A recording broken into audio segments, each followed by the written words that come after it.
Good afternoon to everyone present here with us today. This is Shreyan from IGCP, today's moderator. I would like to welcome all the viewers who have joined our platform for better exchange of knowledge that is going to be shared by our keynote speaker, Doctor, for today's session.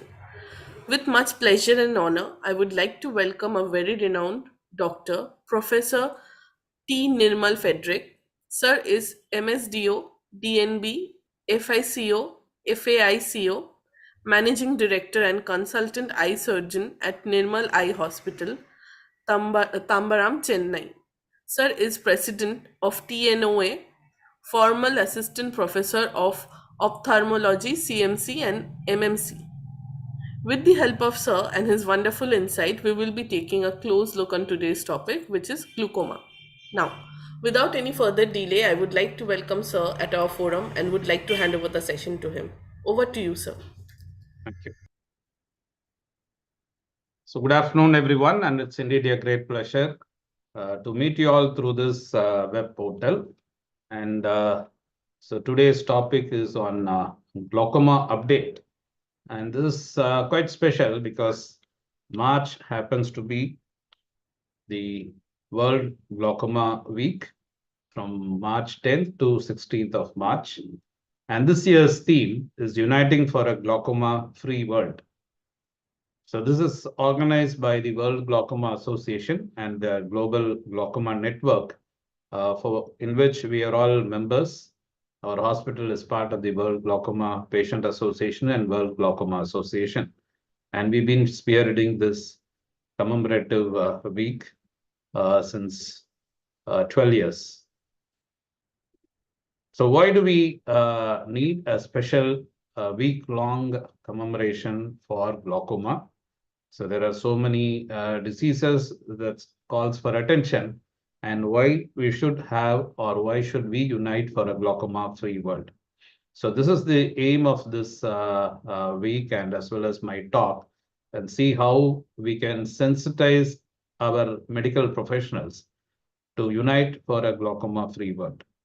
This green and blue is the theme, and I'm a glaucoma consultant and a phaco surgeon at Nirmal Eye Hospital, and been part of many associations and boards.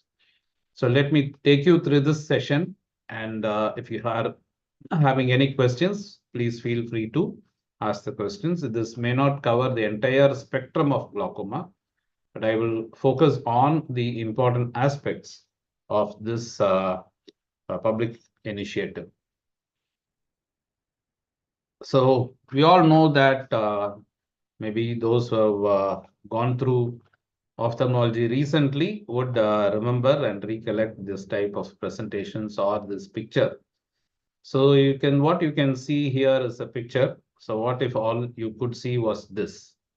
So we are all used to 360-degree vision and a good stereo vision with both eyes. But what will happen if you see this suddenly or over a period of time? Or this. So you can see the entire field is contracted. So when you should be seeing this. So this is how the patients with glaucoma in the late stages perceive the world.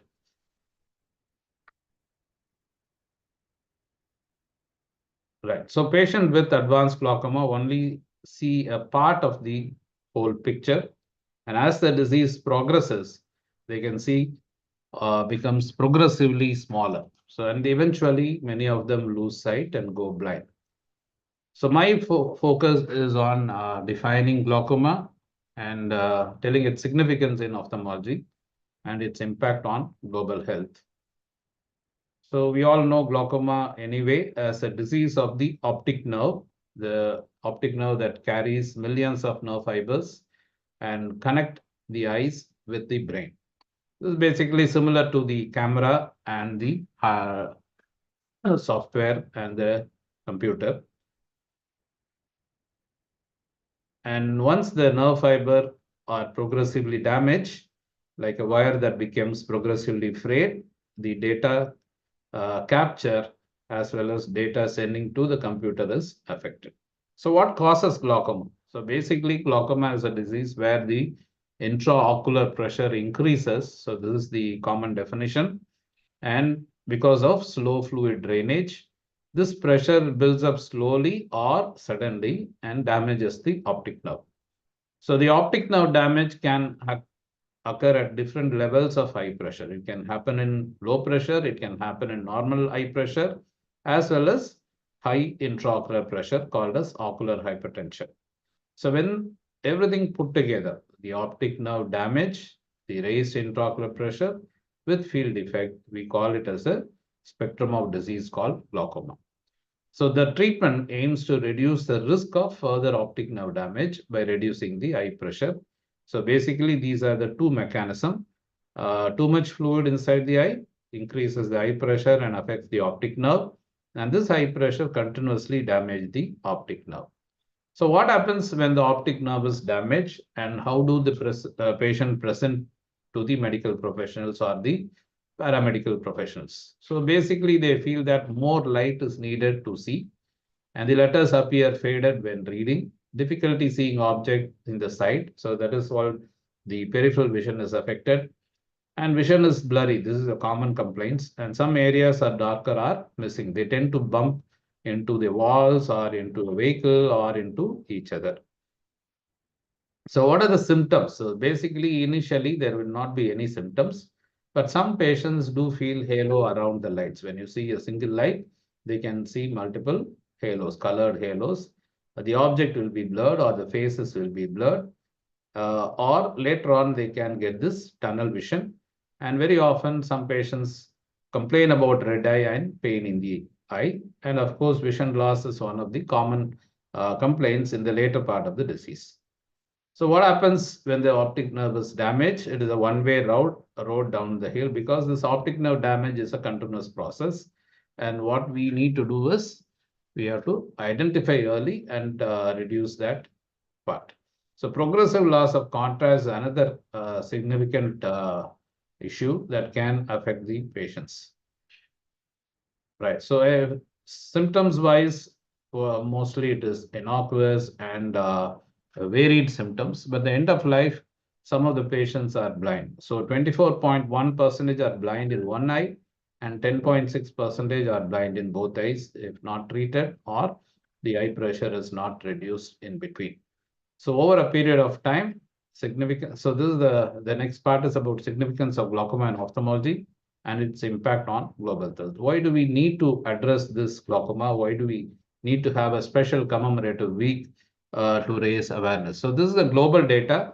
If you see that global data, 8% of glaucoma patients are glaucoma is responsible for 8% of the blindness in the world. And so this 8% is not a big number, but basically the reason why we should take cognizance of this fact is it is the number one cause of preventable and irreversible blindness. See, cataract is a reversible blindness. Our government has done enough to reduce this impact, but now the problem is this disease is a irreversible blindness. So we need to prevent as far early as possible. And many of these patients remain undiagnosed, and only when they lose the vision, they come into the medical arena. Until then, they are undiagnosed. So, who all can get affected? And many of these people are not aware because the symptoms are not there. That is why this disease is called as silent thief of sight. And glaucoma is a chronic disease. It can be treated, but not cured or reversed. So this is a significant public health issues, and we need to understand this in this perspective. And how does it affect the individual lives? One, they may not be able to drive safely. It may affect certain work. It may affect the way they perceive colors, and increase incidence of falls, and particularly in elderly age group, falls lead to fractures. Then a lot of mental health issues can happen. Most of these patients end up on the side of depression. Right. So fall injuries and poorer quality of life, it affects the family, individual, as well as the socioeconomic condition of our country. As I said earlier, mental health problems abound in glaucoma patients, 10 to 24% of patients do have depression or anxiety because of the disease. So glaucoma has an impact on the rest of the society as well, particularly road safety, and it can impair driving performance and also make the roads less safer. So what can be done to relieve the global burden? This is exactly the reason why World Glaucoma Week is being commemorated. And this is preventable, and glaucoma is detected and treated earlier, we can certainly prevent this disease and the damage.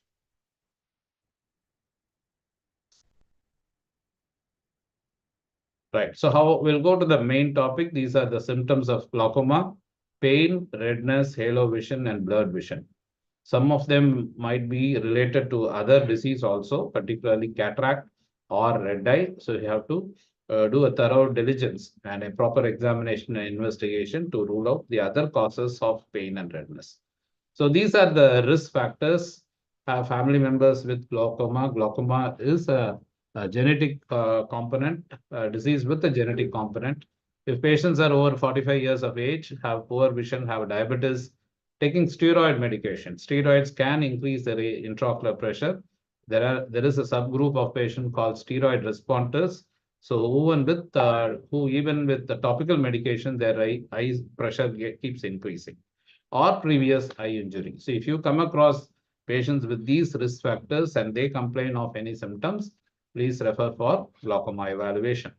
And glaucoma is generally detected most often during a comprehensive dilated eye examination. That is the reason why we promote proper eye examination and consultation in patients beyond 40 years.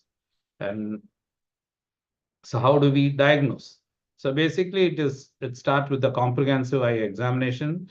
So record the visual acuity, biomicroscopy or slit lamp examination. Measure the intraocular pressure. This is very, very important. There are so many ways of measuring intraocular pressure, but you need to measure the intraocular pressure. Pachymetry is an important factor. It's nothing but measuring the central corneal thickness. And a test called gonioscopy helps in evaluation of the anterior chamber angle better. Visual field testing is an integral part of glaucoma evaluation. So first, start with proper history and general examination, and then the intraocular pressure. So how do we assess the health of the optic nerve? So this is one aspect of measuring the intraocular pressure. There are so many ways of measuring it. This top one is the eye care tonometer. It's called a rebound tonometer. So this is a non-contact tonometer, and this is the original Goldman tonometer.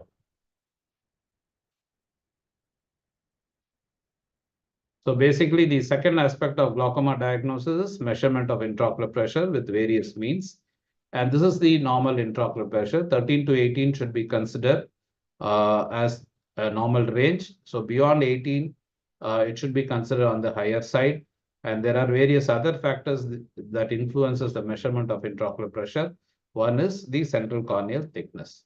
The third aspect of glaucoma diagnosis is seeing the optic nerve head. This is a very, very important aspect of glaucoma examination. There are various ways of seeing the optic nerve head. We can use a direct ophthalmoscope or indirect ophthalmoscope, or various diagnostic lenses are there to look into the optic nerve head, as well as a ratio called as cup disc ratio. This is the center point of the disc, and the ratio between the central cup and the entire disc is very, very important. This is called a CD ratio, and this determines the presence or absence of glaucoma. So this is how patients are visualized and linked to the visual field. When there is advanced cupping of the optic disc, there are intermediate symptoms like the peripheral vision contraction, and in the advanced stage, patient will have cupping, and this is what manifested. The fourth important aspect is gonioscopy, measuring the anterior chamber angle. This is the angle between the iris and the corneal periphery. This is important because if the angle is open, then it is called as open angle glaucoma. If the angle is close, it is called as closed angle or narrow angle glaucoma. So gonioscopy is a dynamic test that is done by the ophthalmologist, and it's a vital first step to identify the which eyes are at risk for glaucoma. So we generally see whether the iris is touching the trabecular meshwork or not, and if there are any synechiae, that is addition between the iris, and if there is any pigment evaluation accumulation, and also see whether this contact is reversible, and if there are synechiae, whether it is a single synechiae or multiple broad synechiae. All these are visualized during this gonioscopy. So dark room dynamic gonioscopy is the gold standard. That is the reason why there is a dark room in most of the medical colleges and regional centers. And we tend to do this dark room dynamic gonioscopy to understand the angle structure. So now there are imaging modalities like anterior segment OCT and ultrasound biomicroscope can be used to image the angle to give an objective measurement of the angle structure. So these are that equipments, anterior segment OCT with a lens to understand the corneal thickness as well as angle of the eye. The next important aspect of diagnosis is by this machine called perimeter. So there are big companies manufacturing these perimeters. So previously we used to do a manual perimetry, but now it is computerized perimetry that gives more accurate and actual measurement of visual field. And so this is basically looking for any dark areas in the field of vision. And so these are the diagnostic factors. Based on the field defect, we diagnose glaucoma as early, moderate, and severe glaucomatous visual defect. Accordingly, we start treating the patient based on the other conditions. So this is basically the 5-point agenda of diagnosis leading to glaucoma. So basically start with natural history, and early detection is the key. And diagnosis depends on the angle structure, whether it's angle closure glaucoma or narrow angle glaucoma or open angle glaucoma. And we need to initiate the treatment based on the diagnosis. Apart from this, there are two other spectrum called primary glaucoma. So most of these angle closure, open angle are primary glaucomas. Then there is a spectrum called secondary glaucomas. This is basically because of ocular diseases, like we all used to see hypermature Morganian cataract in the previous era, where the cataract is not treated properly or not attended. So it will increase in size and block the angle, cause intumescent cataract, or it can leak further and cause leaking Morganian cataract. These are all varieties of secondary glaucoma. Secondary glaucoma can happen due to many other ocular diseases. So basically, staging of glaucoma and the continuum of changes uh, happens over a period of time. In the early phase, it is biomechanical changes, basically raise in intraocular pressure, as well as some changes in the optic nerve head. And later on, the structural changes happen. And once the structural changes happen, it leads to functional changes in the optic nerve head. So only when the functional changes happen, the patient will have some symptoms and signs during the diagnosis. So how do we manage glaucoma? So this is the classic slide. The first treatment is, of course, started with pilocarpine. So this is a medicine from the leaf of Pilocarpus jaboronda, and that is how the treatment started for glaucoma. There are many treatments, so the management depends on the type of glaucoma the patient have. So there are eye drops, there are tablets, and there are laser treatment available. And of course, surgical therapy is one of the important aspect of management. And many patients would require a combination method. Start with eye drops and then go on to have laser therapy, or start with eye drops and go on to have surgery. And now the spectrum of glaucoma continuum have this overview of management. So when there is so many types of management and treatment available, that indicates there is no one perfect treatment for controlling eye pressure. So in the early stages, eye drops, laser, and now micro-invasive glaucoma surgery helps.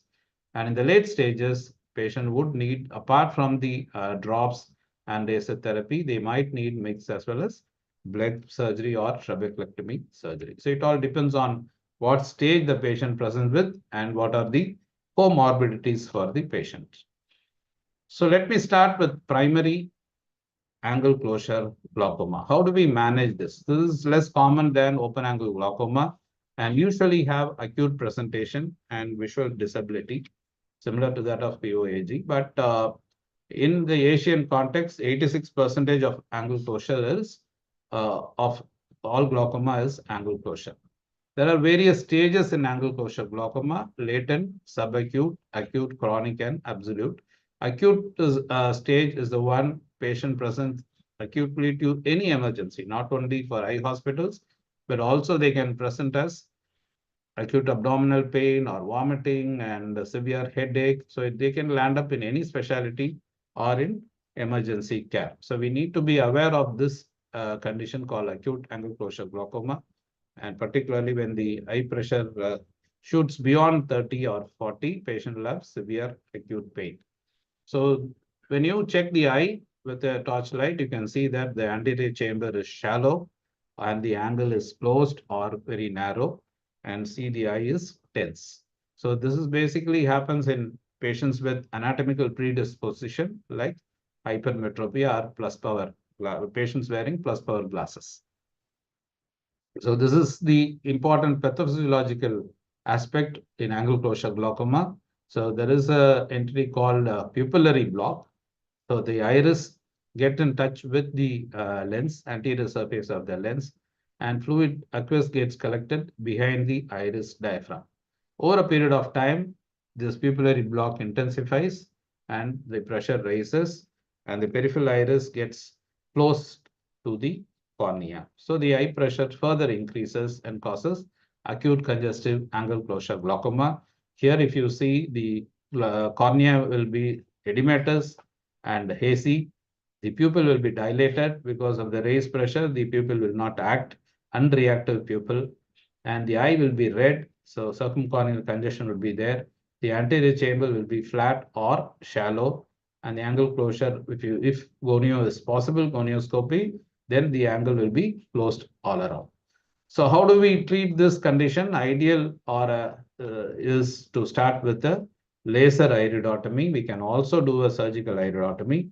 The iridotomy is nothing but an opening in the iris to facilitate aqueous flow from behind the iris to in front of the iris. So especially into the angle of the eye. So this is how the iridotomy helps. So it's between in the iris, and it is done with the help of a laser called ND-YAG laser. So basically, primary angle closure, we need to be aware of the pupillary block and what is the reason for the pupillary block, whether it is the iris per se coming to the front or because of the thick lens. So in that case, lens extraction might help. So in the early part, treatment is by reducing the eye pressure. We need to give Diamox or acetazolamide tablet. You can also use hyperosmotic agents like oral glycerol. And topically, we need to reduce the pupillary block by using pilocarpine 2%. And beta blocker topical eye drops also helps in reducing the intraocular pressure. In inflamed eyes, sometimes steroids can help, but the main treatment is YAG laser iridotomy to both eyes when the cornea is clear. So basically, peripheral iridotomy is done with the help of a laser. It can also be done with surgery as a surgical modality. Usually, we use a diode laser or ND-YAG laser. So this is a ND-YAG laser iridotomy. It's quick and effective in reducing the eye pressure as well as preventing the pupillary block. And so you can see the opening in the iris. So now we come to the management of primary open angle glaucoma. So basically, as I said, glaucoma is a group of disease, a characteristic optic neuropathy with or without visual field loss with raised intraocular pressure being one of the primary risk factors. So previously, the glaucoma definition was eye pressure centric. So only when the eye pressure is raised, we used to brand it as glaucoma, but it's no longer IOP centric. So it is basically a optic nerve disease where raised intraocular pressure contributes to the disease of the optic nerve. Even though the definition has changed, the management is still by and large in reducing the intraocular pressure. So the management is eye pressure centric. So initially, when we started, glaucoma management eye pressure has to be controlled slow and to a low level. But now the thinking have changed with advanced modalities of for diagnosis. We need to detect early, treat aggressively to reduce the intraocular pressure, and also have to think on how long term we can maintain the intraocular pressure at the lower level, and also follow the optic nerve to retain its function. So basically, management of glaucoma is based on medical, laser, surgical, and combined therapy. There is a concept called as target intraocular pressure. So it varies between patient to patient as well as based on the comorbidities. Comorbidities in the sense maybe ocular morbidity or a systemic morbidity. So basically, the symptomatic vision loss, the target eye pressure is determined for each patient and based on his comorbidities and other risk factors, and also the age at which glaucoma is diagnosed, as well as the stage of glaucoma. So based on this, each patient is uh, will be determined a target intraocular pressure. The medical, surgical, or laser treatment should aim at reaching the target intraocular pressure. So getting to the targets of glaucoma management, so the new approaches lower the intraocular pressure, increase the outflow, and also protect the optic nerve. As I said earlier, it is optic nerve disease. So we need to protect the optic nerve as well, apart from reducing the intraocular pressure.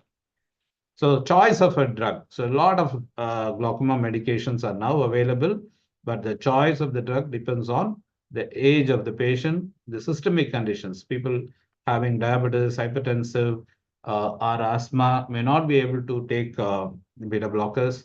So we need to understand the mechanism of cause of glaucoma, whether it's acute angle closure, whether it is narrow angle glaucoma or open angle glaucoma, or secondary glaucomas, and also note the severity of the disease and note what is the target intraocular pressure for that patient.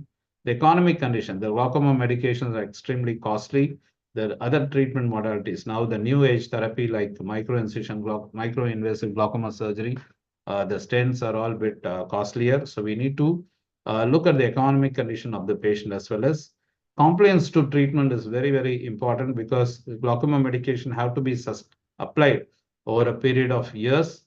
So the patient has to be knowledgeable, need to have some family support to apply the medications, or the patient has to be taught to apply the medications. And adherence to treatment, these last two, compliance to treatment and adherence to treatment, are important parameter in the success and outcome of glaucoma management. So therapeutic options, as I said, topical or systemic medications. So topical eye drops, laser procedure for angle closure, it's iridotomy. For open angle, it is trabeculoplasty. And the surgical modalities to improve the outflow facilities, the tested gold standard surgery is trabeculectomy. We now have micro-invasive glaucoma surgeries and the valves, the Molteno valve or the Ahmed valve implant to reduce the eye pressure. And then we have the destructive procedure to reduce aqueous production. So in the extreme situation, refractive glaucoma, we use cyclodestructive laser or surgical modalities to reduce the aqueous production. So the general principle in medical management of glaucoma is use maximum medical therapy. We also understand maximal tolerated medical treatment and maximum realistic medical treatment. So this is very important with reference to patient compliance and socioeconomic conditions. So where does it stand today? Now, medical management is the first choice in management of glaucoma. Invariably, all glaucoma patients are started on medicines first, and it's quite effective for majority of patients. It's a very good acceptable therapeutic index and range, and patients are happy with medications because they generally have reservations over surgeries, and this is easily available with the new age medicines and good backup in the supply chain. The medical drops are all easily available. So how do we go about? So there are various approaches in lowering intraocular pressure. One is reducing the aqueous formation. So this usually done with beta blockers, beta adrenergic blockers like timolol, alpha 2 stimulator drops, like brimonidine and carbonic anhydrase inhibitors. Previously, Diamox was the only medicine available. Now, the it is available. The carbonic anhydrase inhibitors are available as a topical drops as well. Topical dorzolamide is the drug of choice. Then eye pressure can be reduced with cholinergic drugs, particularly trabecular outflow, as well as prostaglandin analogs. So now prostaglandin analogs is the mainstay of therapy because it increases the uveoscleral outflow and it can reduce the intraocular pressure by 6 to 8 millimeters of mercury. So this is the overview of medical treatment now available. So we can use as a single drug or we can use as a combination therapy. So coming to the management of glaucoma, basically you need to understand the target eye pressure. You also need to understand the mechanism of action of each group of medication and also factors affecting adherence, convenience, cost, as well as compliance. So all these factors have to be understood from the patient point of view, from the disease point of view, and from the compliance point of view before initiating glaucoma therapy. So the basic principles of glaucoma management remains the same. Establish a diagnosis, establish a baseline intraocular pressure, what is the eye pressure for the patient before treatment, and set a target intraocular pressure. So eye pressure might be around 30s in primary open and glaucoma, but the target intraocular pressure have to be determined usually in the range of 12 to 15 or 15 to 18.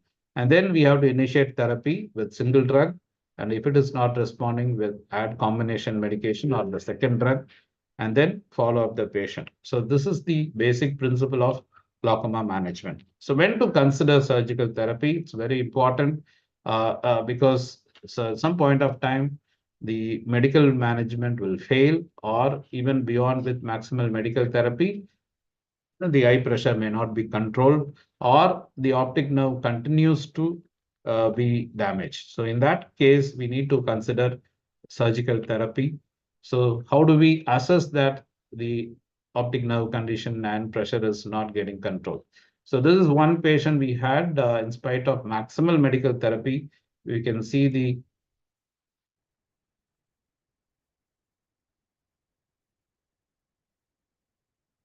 let me try to annotate.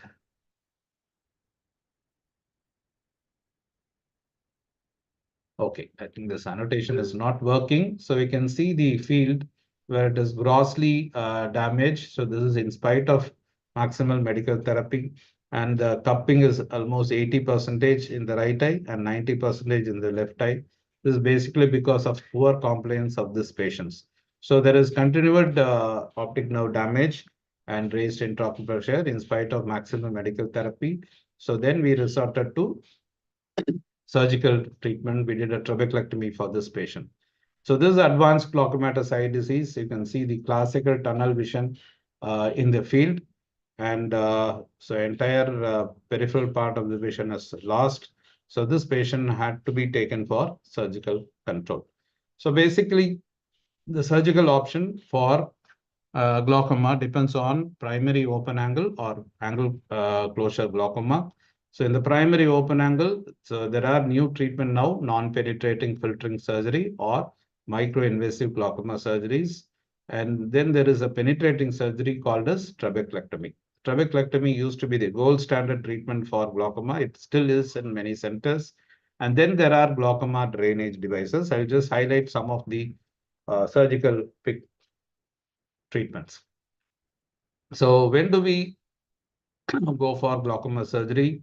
When patient can't afford maximal medical therapy, not responding to maximal medical therapy, and surgery seems to be effective treatment. It is a safe treatment and widely acceptable because it saves the patient from many of the chronic effects of medical management. So this is a patient who had glaucoma filtration surgery.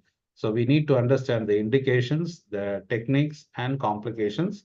So since this is at level of medical graduates, I'm not going into the details of glaucoma filtration surgery, but basically this is one of the important aspects of glaucoma management. So trabeculectomy surgery.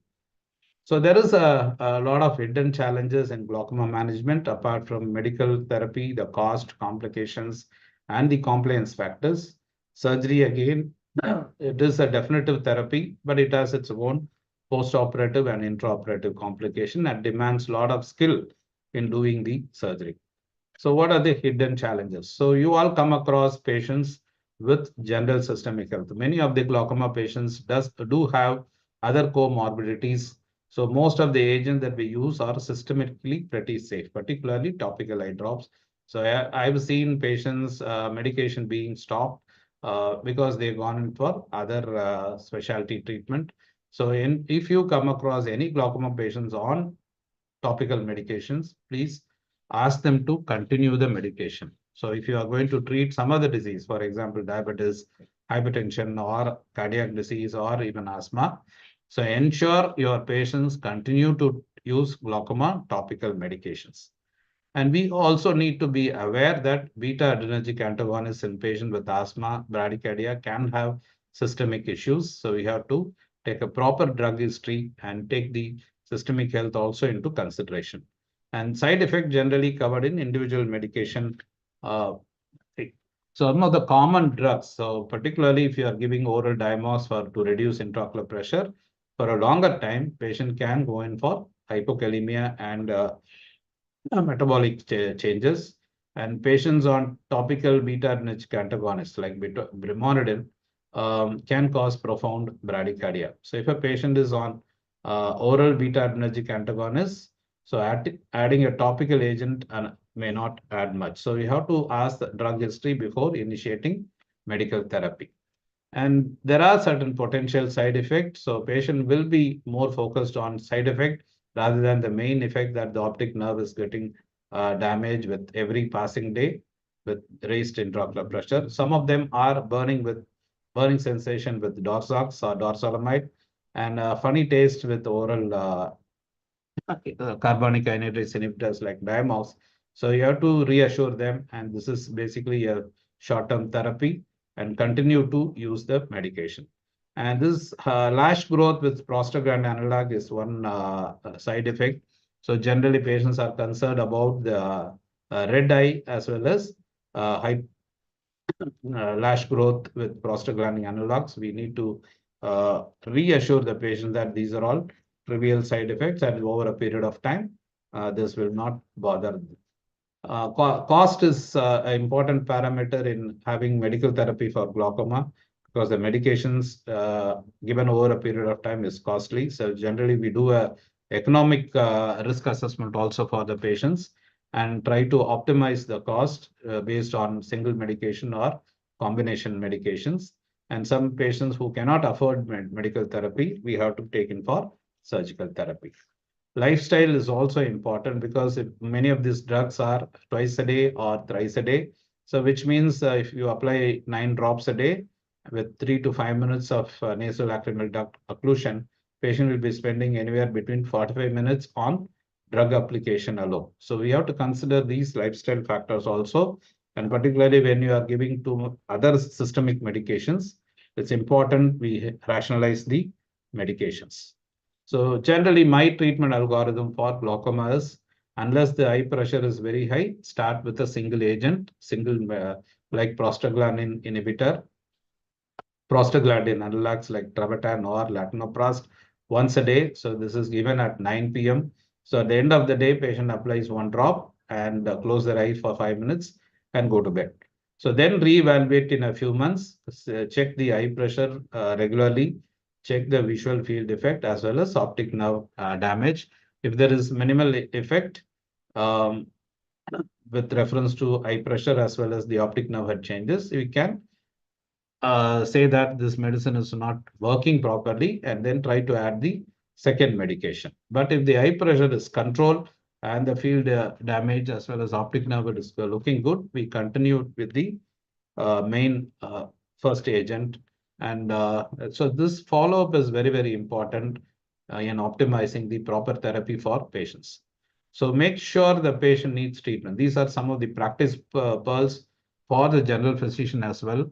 And consider the pace of the disease. So whenever a patient complains that or says that he or she is getting treatment for glaucoma, check the longevity of the disease, how long the patient is on medications, ask whether they are applying medications properly, or if they come with such symptoms, ensure they get proper diagnosis and management. So also understand the target pressure. So this is very, very important. Some patients might have target pressure of single digit like 9 or 8 or 9 based on the advanced stage of the disease.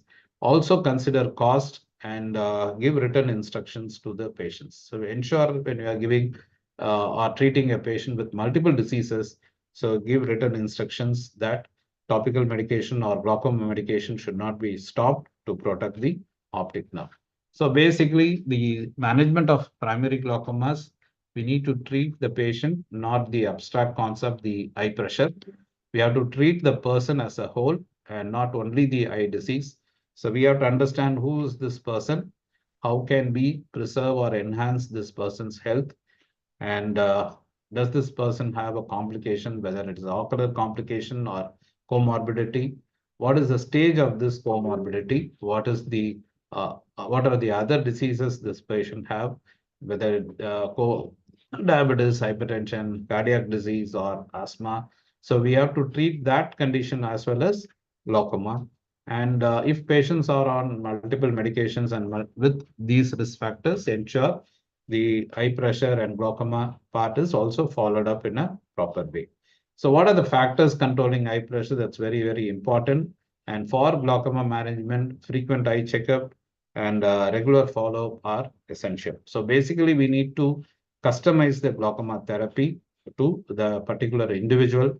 Even though a lot of algorithms are there, it may not be suitable to one individual. So we have to understand the concepts and factors controlling the eye pressure as well as optic nerve damage for this particular patient, and then customize the glaucoma therapy. So this is an overview of glaucoma. So as medical professional, it's our duty to ensure our patients undergo regular eye care, develop apart from healthy lifestyle, develop a healthy eye style as well as use protective eyewear to reduce trauma as well as reduce allergy and dryness, and check use of steroids. As medical professionals, we do give a lot of treatment, including topical as well as systemic steroids. So beware of this condition called steroid-induced glaucoma and diligent control of systemic disease. You might be treating for diabetes or hypertension or a systemic disease. We have to ensure that patient's eye condition is also treated and taken cognizance. And if they are on treatment, ensure they follow the treatment. Compliance is very, very important in prevention of glaucomatous damage. So these are some of the key points we want to highlight for all the medical professionals during this World Glaucoma Week, basically as part of awareness. So you are all part of the spectrum. You are all part of the public health, whether you are a medical professional or a specialist or super specialist. So we are in this together. It's our duty to ensure and raise awareness for glaucoma among our patients. So if you come across such patient, ensure they get proper professional advice from the ophthalmologist and also follow up with the regular specialist. So basically, these are the numbers. 7.7 million patients are affected, and it's predicted that in 2030 it might reach 95.4 million people. So these are all not mere numbers. They are our own patients, our own people, our own family members. So we need to take cognizance of this disease and ensure we are part of the preventive activity of glaucoma awareness campaign. So thank you so much for your patient hearing. If there are any questions, I'll be happy to take. Thanks for being part of this glaucoma update during this World Glaucoma Week celebrations. Thank you so much, sir, for your wonderful presentation. So we do have some question if you'd like to take that up. Yeah, please. So, sir, the first question is, how do you navigate ethical dilemmas related to resource allocation in the context of glaucoma care? Okay, so I think I highlighted the social implications. I'm not able to stop the screen share. You can do that. So basically, ethical guidelines are relevant on two settings. So one is patient should receive proper diagnosis during the initial intervention, or if they are referred for this. Second is the actual medical treatment and follow-up, whether that particular medical treatment is suitable to that individual. So this is the primary duty of the medical professional treating the patient. So a proper history is important to understand the patient as a whole, his family background, his monetary socioeconomic treatment, the stage of the eye disease, stage of the systemic health, status of the systemic health, and accordingly we have to optimize the treatment. So there are three considerations here. One is the compliance from the patient point of view. So the major problem with glaucoma is it has to be uh, assessed on a regular basis to know the status of the disease as well as progression. Second, patient have to be on medications for a long period. So whether it's surgical therapy or medical therapy or laser therapy, regular follow-up is essential. And third is the other diseases. If you are treating for one disease, patient might have multiple disease. So we have to take everything into consideration before customizing the glaucoma therapy. So it is not only a medical issue, it has a social angle as well as you rightly said, ethical issues, whether to prescribe this costly medicine or not, whether the patient can afford or not, whether surgery, what type we have to convert the patient from medical therapy to surgical therapy, and whether the patient understand the nature of his disease. So whether he will go blind, as I said earlier, patient also have a mental component. So we have to treat that aspect also. So when you are taking the ethical consideration, you have to take all these factors before discussing the patient about the glaucoma care. So the next question is, what is the role of genetic counseling in the context of glaucoma, especially with the growing understanding of genetic factor influencing the disease? Okay, glaucoma has both narrow angle glaucoma as well as open angle glaucoma, and there is an entity called congenital glaucoma, which I didn't touch upon this congenital glaucoma. This is a distinct entity of glaucoma that happens in newborn as well as uh, the infants, right? So it presents very early with a multiple spectrum of disease. So there are uh, congenital glaucoma patients presenting on the first day of birth, and there are patients presenting in the first year or second year. So a proper evaluation and diagnosis is important. As for the treatment part, whether acute or chronic, the genetic counseling is also important, right? So if a patient has family history, either one patient is already affected with glaucoma or one parent is affected with glaucoma, there is a risk of glaucoma in one of the offspring by 25%. And if both parents are affected with some form of glaucoma, the risk is quite more among the siblings. That is the reason when we diagnose glaucoma, we have to evaluate all the siblings in the family, particularly blood relatives. And a history of similar disease in the family also should be noted.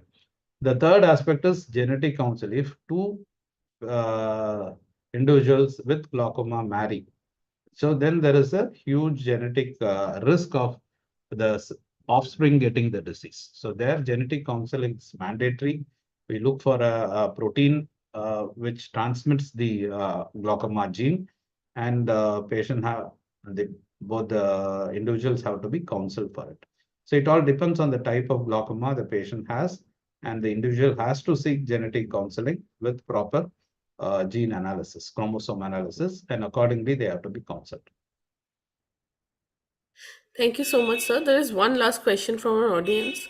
What are the latest surgical invention for glaucoma and how do they compare in terms of efficiency and safety? Okay, so I think I covered during the course of my presentation micro-invasive glaucoma surgery. So previously it was trabeculectomy. So over a period of time, this trabeculectomy has become safer and is the standard modality of treatment. But there are certain complications. One is hypotonic. The pressure will go down to the level of affecting the optic nerve head function. Second is trabeculectomy itself has certain inherent complications. Like the eye pressure may not be stable, the blood can get closed, and there can be multiple other intraoperative and postoperative complications like bleeding. So because of this complication only, newer therapies, newer surgical modalities were prescribed.